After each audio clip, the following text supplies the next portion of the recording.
მადლობის მეგობრებო, მოგესალმებით ყველას.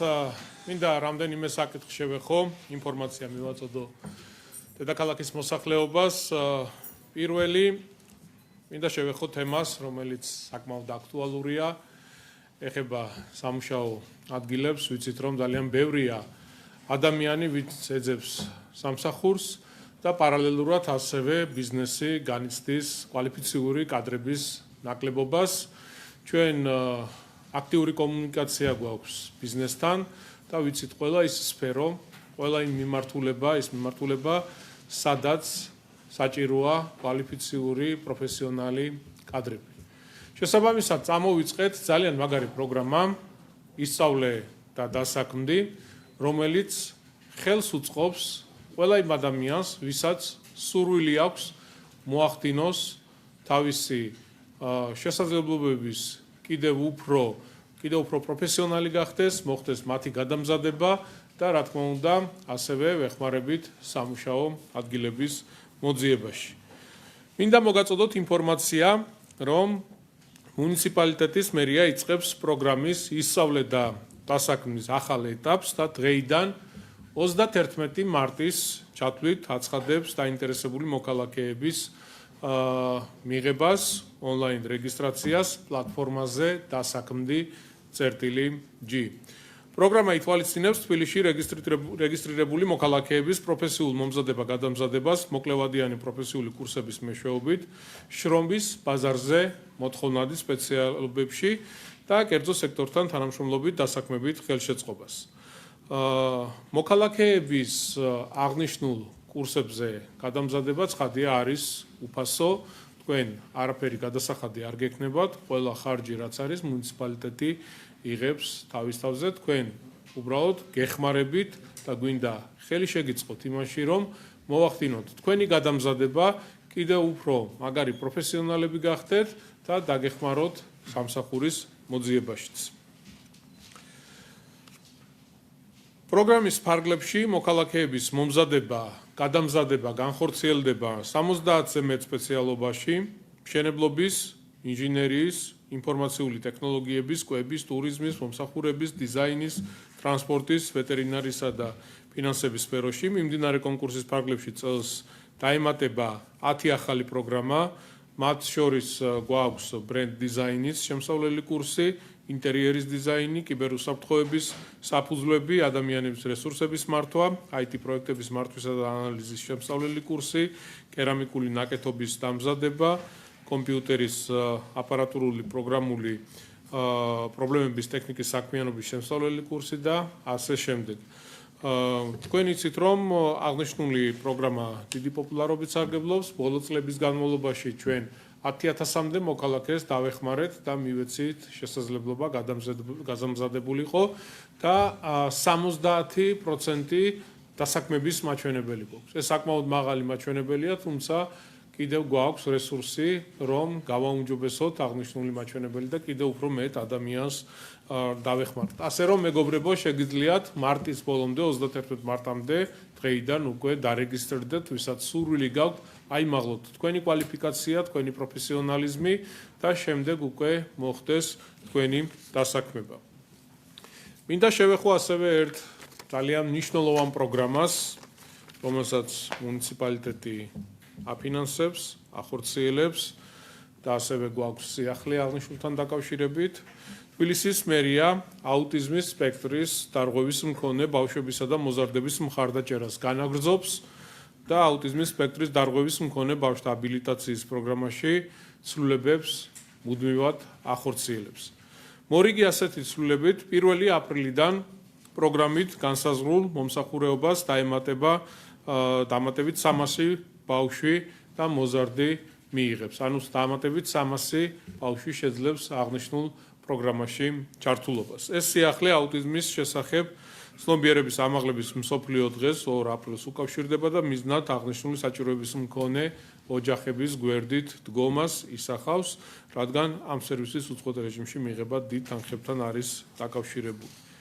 თბილისის მერიის პროგრამის მიმდინარე წლის ბიუჯეტი 11,245,000 ლარამდე გაიზარდა და აპრილიდან 2400 ბავშვს და მოზარდს დაუფინანსდება მულტიდისციპლინური გუნდის მიერ შედგენილი კომპლექსური თერაპიის სეანსები.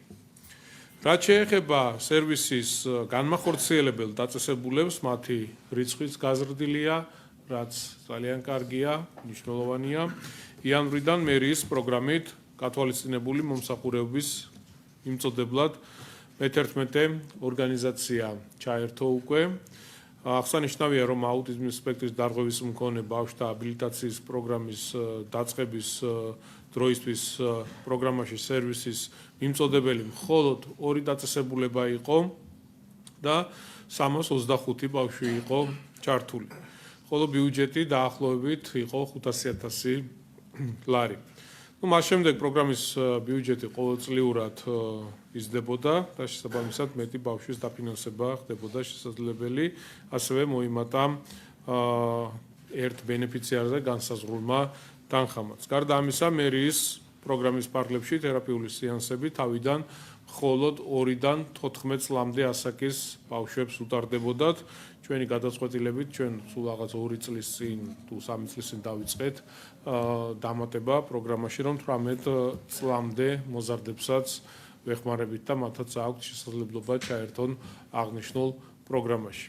ასე რომ, მეგობრებო, ინფორმაციის სახით, რაც მოგაწოდეთ აღნიშნულ პროგრამასთან დაკავშირებით, არის ის, რომ 2400 ბავშვს დაუფინანსდება უკვე აღნიშნული თერაპიები ამ პროგრამაში და ყველას მინდა კიდევ ერთხელ უთხრა, რომ მაქსიმალურად გვერდით დაუდგებით ამ ოჯახებს, ამ ადამიანებს, მანამ არის ამის საჭიროება და აუცილებლობა.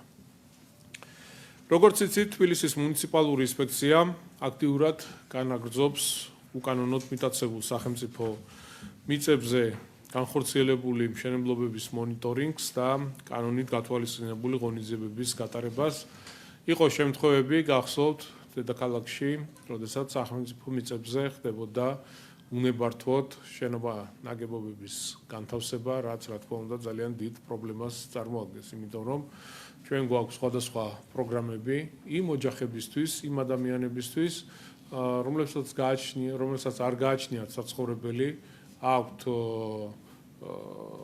სოციალურად დაუცველი სტატუსი, უსახკარო სტატუსი, ჩვენ მათ გადავცემთ საცხოვრებელ ფართებს. და უბრალოდ სახელმწიფო მიწების მითვისება, უკანონო მშენებლობების განხორციელება მიტაცებულ მიწებზე კატეგორიულად მიუღებელია. ჩვენ დავაფიქსირეთ შემთხვევები და საზოგადოებას მივაწოდეთ ინფორმაცია, რომ ძირითადად ამ ფაქტების უკან იდგა ადამიანები, რომლებსაც ბიზნესები აქვთ ქალაქში, რომლებიც ფლობენ სხვადასხვა რაიონებში რამდენიმე საცხოვრებელ ბინას, რეგიონებში ძალიან დიდ ტერიტორიებს, მიწებს, რაც ინფორმაციის სახით მივაწოდეთ საზოგადოებას და ხშირი იყო შემთხვევები, როდესაც გაჭირვებულ ოჯახებს იყენებდნენ ფარად ასეთი ადამიანები. გამოყავდათ წინა ხაზზე და თითქოს ეს ამ ოჯახების საკუთრება იყო, რეალურად ამ ყველაფრის უკან იდგა ის ადამიანები, ვისაც ძალიან დიდი შესაძლებლობები ჰქონდათ. შესაბამისად, ეს დამოკიდებულება, რომ სახელმწიფო მიწების მიტაცება მოხდეს, უკანონო მშენებლობები განხორციელდეს, კატეგორიულად მიუღებელია ჩვენთვის. კიდევ ერთი ფაქტი ამჯერად თბილისის საერთაშორისო აეროპორტის მიმდებარე ტერიტორიაზე დაფიქსირდა, აეროდრომის შეზღუდვის არეალში, განსაკუთრებული რეგულირების ზონაში. რა თქმა უნდა, მოხდა მყისიერი რეაგირება, მოხდა აღნიშნული საძირკვლების დემონტაჟი და კიდევ ერთხელ მინდა მიმართო იმ ადამიანებს, ვისაც აქვს პრობლემა საცხოვრებელთან დაკავშირებით, ამას აქვს თავისი წესი, განსაზღვრულია კანონით, განსაზღვრულია შესაბამისი რეგულაციებით და შეგიძლიათ დაწეროთ განცხადება დედაქალაქის მუნიციპალიტეტში, გაიაროთ ყველა შესაბამისი საფეხური და თუ ექვემდებარება და თქვენ ექვემდებარებით იმას, რომ მიიღოთ საცხოვრებელი, რა თქმა უნდა, მუნიციპალიტეტი გადმოგცემთ, მაგრამ უკანონო მიტაცება სახელმწიფო მიწების კატეგორიულად მიუღებელი და დაუშვებელია და ამას ყოველთვის მუნიციპალიტეტის მხრიდან ცხადია მოყვება შესაბამისი რეაგირება. და ბოლოს, როგორც იცით, UEFA-ს ერთა ლიგის პლეი-ოფში საქართველოს ნაკრები სომხეთის ეროვნულ ნაკრებს დაუპირისპირდება. პირველი მატჩი 20 მარტს ერევანში გაიმართება, ხოლო 23 მარტს საქართველოს ნაკრები მეტოქეს დინამო არენაზე უმასპინძლებს, ტრადიციულად მთელი შემართებით, დიდი ენერგიით და გამარჯვების მოლოდინით უნდა უგულშემატკივროთ ჩვენს ბიჭებს, ჩვენს ეროვნულ ნაკრებს. მათ ვინც მატჩს სტადიონზე ვერ დაესწრება, ვეპატიჟებით 20 მარტს 21 საათზე პირველ რესპუბლიკის მოედანზე, სადაც თბილისის მერიისა და საქართველოს ფეხბურთის ფედერაციის ორგანიზებით მატჩის ღია ჩვენება გაიმართება. ბევრი ვერ ახერხებს ერევანში გამგზავრებას, შესაბამისად ძალიან დიდია ინტერესი აღნიშნულ შეხვედრასთან დაკავშირებით და 20 მარტს 21 საათზე გეპატიჟებით რესპუბლიკის მოედანზე, სადაც მოეწყობა ღია ჩვენება. პირველი რესპუბლიკის მოედნის მიმდებარე ტერიტორიაზე ასევე იმუშავებს საკვები ობიექტები, ნაკრების ოფიციალური მაღაზია, სადაც საგულშემატკივრო ატრიბუტიკის შეძენას შეძლებთ. კიდევ ერთხელ ფეხბურთის ფედერაციას მინდა მადლობა გადაუხადო თანამშრომლობისთვის, ჩვენს ბიჭებს კი უსურვებ წარმატებებს და გამარჯვებას.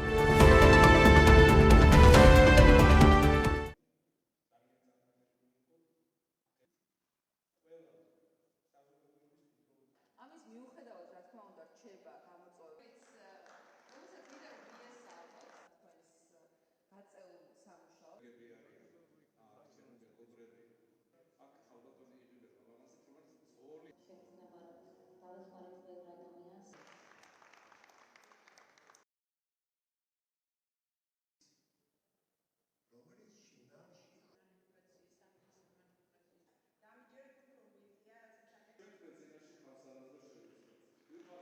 გადაუდებელი სასტრაფო სამედიცინო დახმარების ეკიპაჟის წევრობა. ეს გაწეული შრომა არის მართლაც ფასდაუდებელი. უზარმაზარი შრომაა ეს და რასაკვირველია საზოგადოების მხრიდან ეს მოითხოვს დაფასებას და მადლიერებას თითოეული იმ თანამშრომლის მიმართ, რომელიც აი ამ დიდ შრომას ეწევა. მეც უერთდები, რა თქმა უნდა, საზოგადოების სახელით, სახელმწიფოს სახელით თითოეული თანამშრომლის მიმართ გამოხატულ მადლიერების სიტყვას და მინდა თითოეულ თანამშრომელს წარმატება უსურვო. მარტი ქალთა ისტორიის თვე არის. ამ თვის მანძილზე ჩვენ რამდენიმე ღირსშესანიშნავ და საინტერესო ღონისძიებას ვატარებთ, მათ შორის მიხარია, რომ წარმატებით უმასპინძლეთ პარლამენტში სასწრაფო დახმარების თანამშრომლებს, ექიმებს, ექთნებს, ქალებს, ვინც ჩვენი სიცოცხლის დაცვის სადარაჯოზე დგანან, ჯანდაცვის მინისტრთან და ასევე ქართველ ებრაელ ქალთა ასოციაციასთან ერთად მიულოცეთ მარტის თვე, ქალთა დღე და რა თქმა უნდა აღვნიშნეთ ის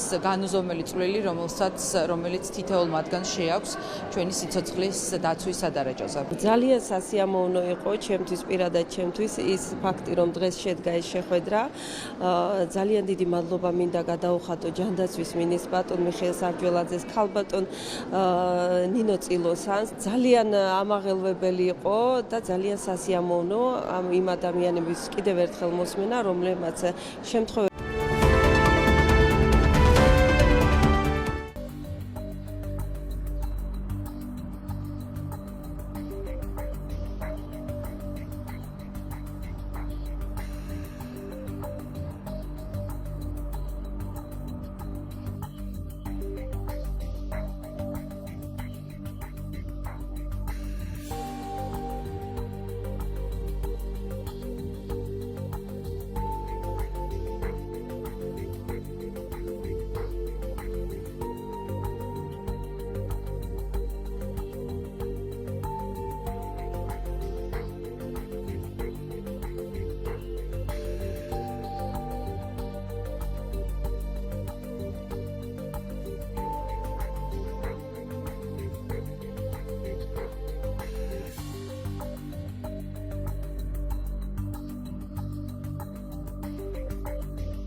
ყველანაირი მოვლენების განვითარებისთვის უნდა ვიყოთ მზად, თუმცა გასული 3 წლის განმავლობაში ისეთი რთული პროცესები გამოვიარეთ, რომ ვფიქრობ, ამის იქით ვერავინ მოგვერევა. ეს განცხადება იმედი ლაივის ეთერში პრემიერ-მინისტრმა ირაკლი კობახიძემ უცხო ძალების მიერ ქვეყნის შიდა ჩარევასა და საქართველოს ომში ჩაბმასთან დაკავშირებით გააკეთა. პრემიერის შეფასებით Deep State-ის გავლენები ევროკავშირის, განსაკუთრებით ბალტიისა და სკანდინავიის ქვეყნებში მძლავრობს და საქართველოს მიმართ მიღებული მათი არასერიოზული გადაწყვეტილებებიც სწორედ ამას უკავშირდება. ამასთან პრემიერმა ექს-პრეზიდენტ სალომე ზურაბიშვილს Deep State-ის აგენტი უწოდა და მასთან შეხვედრის ეპიზოდი გაიხსენა. როგორც კობახიძემ აღნიშნა, ზურაბიშვილმა ხელისუფლებას რუსეთ-უკრაინის ომში ჩართვის ხარჯზე გმირებად გახდომა შესთავაზა.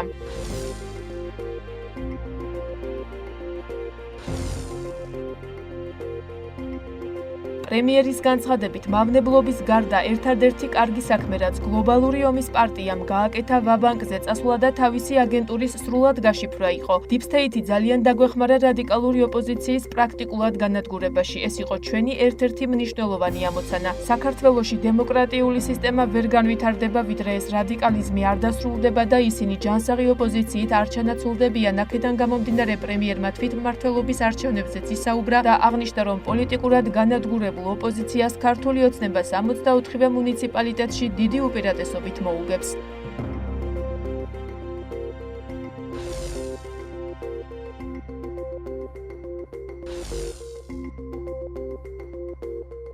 რუსეთმა ამერიკის შეერთებულ შტატებს უკრაინის საკითხზე მოლაპარაკებების მოთხოვნები წარუდგინა. ამის შესახებ როიტერი იუწყება. მედიის ცნობით ჯერჯერობით უცნობია თუ რა მოთხოვნები წაუყენა მოსკოვმა ვაშინგტონს და მზად არის თუ არა ის კიევთან სამშვიდობო მოლაპარაკებების საწარმოებლად. მანამ სანამ მისი მოთხოვნები დაკმაყოფილებული იქნება. როიტერის ინფორმაციით კრემლის ვრცელი პირობები ამერიკის შეერთებული შტატებისა და ნატოს მიმართ მოსკოვის მიერ ადრე წარდგენილი მოთხოვნების მსგავსია. ადრე გაჟღერებული მოთხოვნები მოიცავდა უკრაინის ნატოში წევრობაზე უარის თქმას, უკრაინაში უცხო ქვეყნის ჯარების არ განთავსებას და ყირიმის და 4 უკრაინული რეგიონის რუსეთის ტერიტორიად აღიარებას. პარალელურად რუსეთის საგარეო საქმეთა მინისტრი სერგეი ლავროვი ამბობს, რომ მოსკოვის სამშვიდობო მოლაპარაკებებისას ისეთ კომპრომისს არ დაუშვებს, რომელიც ადამიანის სიცოცხლეს საფრთხეს შეუქმნის. მისი თქმით, კრემლი უკრაინაში ცეცხლის შეწყვეტის შემდეგ ევროპელი სამშვიდობოების განთავსებას არ თანხმდება, რადგან რუსეთის საზღვრებთან ნებისმიერი დროშის ქვეშ ნატოს წევრი სახელმწიფოების ჯარების განთავსებას მოსკოვის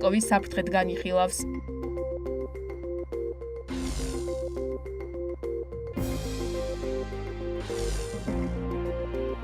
რუსეთი ამერიკის მიერ შემოთავაზებულ 30 დღიან ცეცხლის შეწყვეტის ინიციატივას შეიძლება არ დაეთანხმოს, როგორც რუსეთის პრეზიდენტის თანაშემწემ იური უშაკოვმა განაცხადა, მოსკოვს გრძელვადიანი მშვიდობა სურს და არადროებითი ზავი. ვთვლით, რომ ჩვენი მიზანია ხანგრძლივი მშვიდობის დამყარება, ამისკენ ვისწრაფით მშვიდობიანი მოგვარებისკენ, რომელიც ჩვენი ქვეყნის ლეგიტიმურ ინტერესებსა და ჩვენს ცნობილ შეშფოთებებს ითვალისწინებს. ვფიქრობ, რომ ამ სიტუაციაში არავის სჭირდება რაღაც ნაბიჯები, რაც მშვიდობიანი ქმედებების იმიტაციას წარმოადგენს. უშაკოვმა რუსეთის ეს პოზიცია ამერიკის შეერთებული შტატების ეროვნული უსაფრთხოების საკითხებში მთავრობის მრჩეველთან მაიკ უოლცთან გამოხატა. მოსკოვი მიიჩნევს, რომ ცეცხლის დროებითი შეწყვეტა უკრაინას სულის მოსათქმელად და ძალების მოსაკრებად სჭირდება.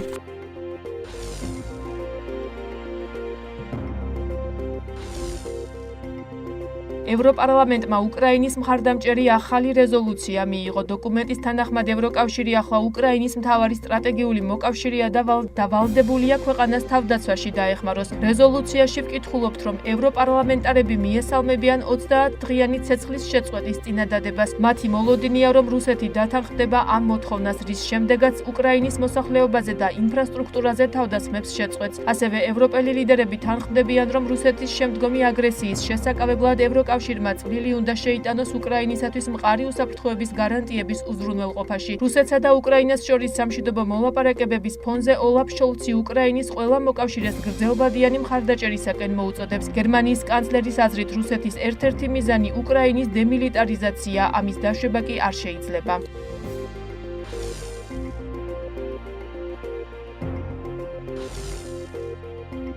საუდის არაბეთში გამართულ მოლაპარაკებებზე უკრაინისა და ამერიკის შეერთებული შტატების დელეგაციებმა სხვა საკითხებთან ერთად ტერიტორიების დათმობის საკითხიც განიხილეს. თუმცა ამერიკის შეერთებული შტატების სახელმწიფო მდივანი მარკო რუბიო დეტალებზე საჯაროდ საუბრისაგან თავს იკავებს. რუბიოს თქმით, რუსეთმა ყველა სამხედრო მოქმედება უნდა შეწყვიტოს, რადგან კონფლიქტის სამხედრო გზით გადაწყვეტას პერსპექტივა არ აქვს.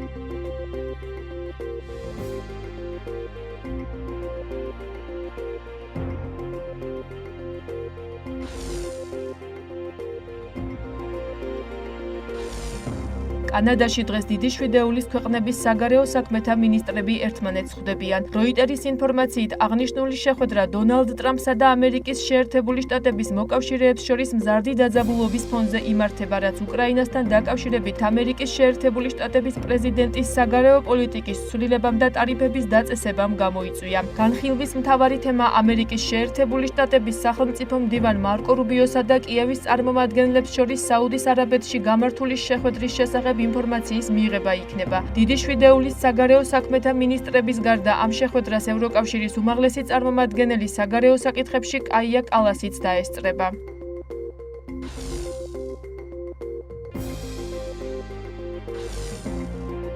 პოლონეთის პრეზიდენტი ანჯეი დუდა შეერთებულ შტატებს ურჩევს თავისი ბირთვული იარაღი პოლონეთის ტერიტორიაზე განათავსოს. მისი თქმით, ეს ერთ-ერთი შემაკავებელი საშუალება იქნება რუსეთის მომავალი აგრესიისაგან. დუდამ აღნიშნა, რომ მან ცოტა ხნის წინ ეს წინადადება უკრაინისა და რუსეთის საკითხებში ამერიკის შეერთებული შტატების სპეციალურ წარმომადგენელ კეიტ კელოგთან შეხვედრისას განიხილა. დუდა მიიჩნევს, რომ პრეზიდენტ ტრამპს შეუძლია დასავლეთ ევროპაში ან შეერთებულ შტატებში განთავსებული ამერიკული ბირთვული ქობინი პოლონეთში გადაიტანოს. ნატოს საზღვრები აღმოსავლეთით 1999 წელს გადავიდა, ამიტომ 26 წლის შემდეგ ნატოს ინფრასტრუქტურაც აღმოსავლეთისაკენ უნდა გადავიდეს. ჩემთვის ეს აშკარაა, განაცხადა პოლონეთის პრეზიდენტმა.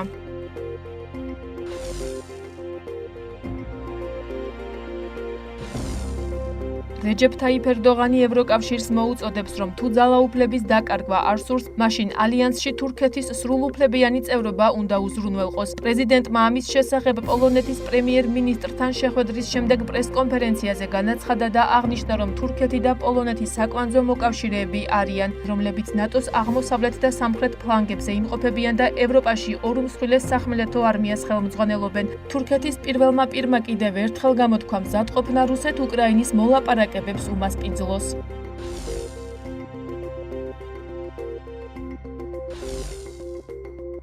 ჩვენ ბოროტად გვიყენებდნენ დიდი ხნის განმავლობაში და ამას აღარ დავუშვებთ, აცხადებს დონალდ ტრამპი და ევროკავშირის მიერ ამერიკის შეერთებული შტატებისათვის ტარიფების დაწესების შემთხვევაში საპასუხო ზომებით იმუქრება. როგორც ტრამპმა ირლანდიის პრემიერ-მინისტრ მიშელ მარტინთან შეხვედრისას აღნიშნა, ევროკავშირი ამერიკულ სოფლის მეურნეობის პროდუქტებს არ იღებს, ამიტომ არ აქვს მნიშვნელობა ისინი 20%-იან თუ 200%-იან გადასახადს დააწესებენ. ჩვენ გვაქვს პრობლემა ევროკავშირთან, ჩვენ ვიღებთ მილიონობით ავტომობილს, BMW-ს, Mercedes-ს, Volkswagen-ს და ყველაფერს. ჩვენ გვყავს მსოფლიოში საუკეთესო ფერმერები, მაგრამ ისინი არ იღებენ ჩვენს სოფლის მეურნეობის პროდუქტებს, ასე რომ იცოდეთ, რაღაცეები შეიცვლება, განაცხადა ტრამპმა.